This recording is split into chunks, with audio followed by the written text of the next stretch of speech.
I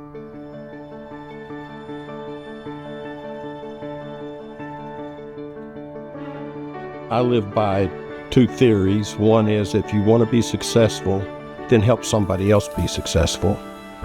If you want to be... Yeah. You want a close-up shot of this grasshopper?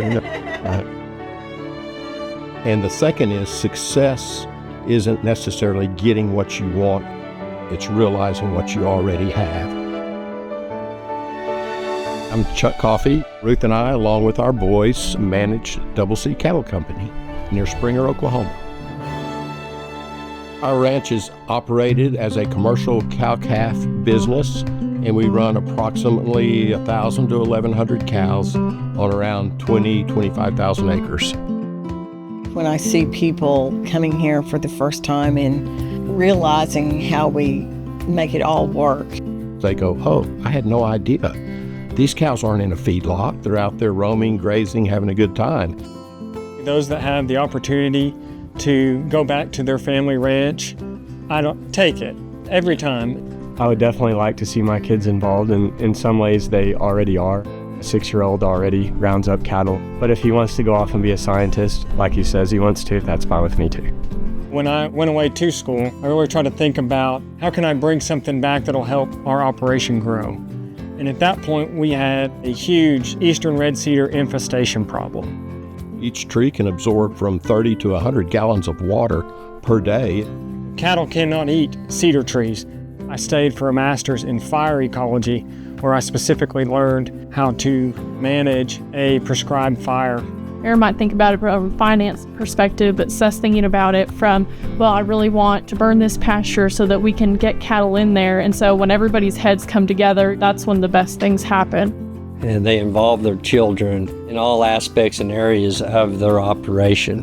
They're stewards of the land, they're intense managers.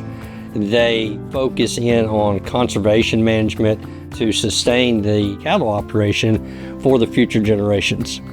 these solar panels, they capture mainly the middle of the day sun. There's an electric pump inside the little water well, and that's what actually gets the water to pull it up out of the ground and go in the trough.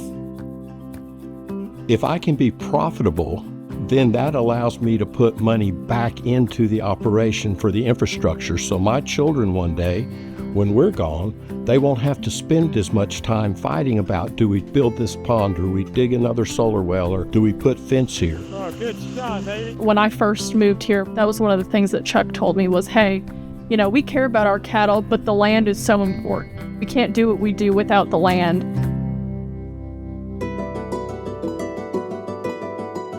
We're in the Arbuckle Mountains, and this land has never had a plow to it.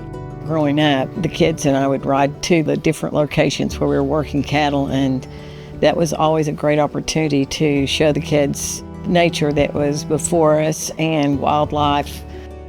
Seeing that water come back where maybe those cedar trees have been taking it up, but now some of those creeks are flowing again, it's like, wow, look at how much of an effect we can have here. The value of the land in terms of agricultural production, the beef that we produce, the water that we store, the electricity that we have out here with the turbines, all that has tremendous social benefits to the surrounding people. We started working with Oklahoma AgCredit in 2013 on the purchase of this property. We get the opportunity to work with cream of the crop, best producers that this country has to offer. Oklahoma AgCredit knew a lot about the ranching operation, they knew a lot about land. I'll call my loan officer for no reason sometimes, just to say, hey, I think I may purchase some more heifers, or, you know, did you get rain up there? It's like you're working with friends. Our lenders, our producers, our ranchers, and our farmers, we all understand that agriculture is the backbone of America.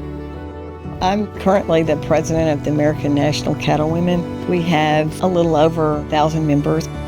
All the practices that we put into play, we're keeping it on track for the next generations, having something for them when it's their time to be here and we're not.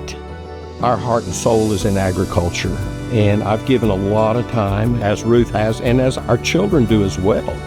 If you would call this ranch successful, I would say that the success is due to where our hearts are.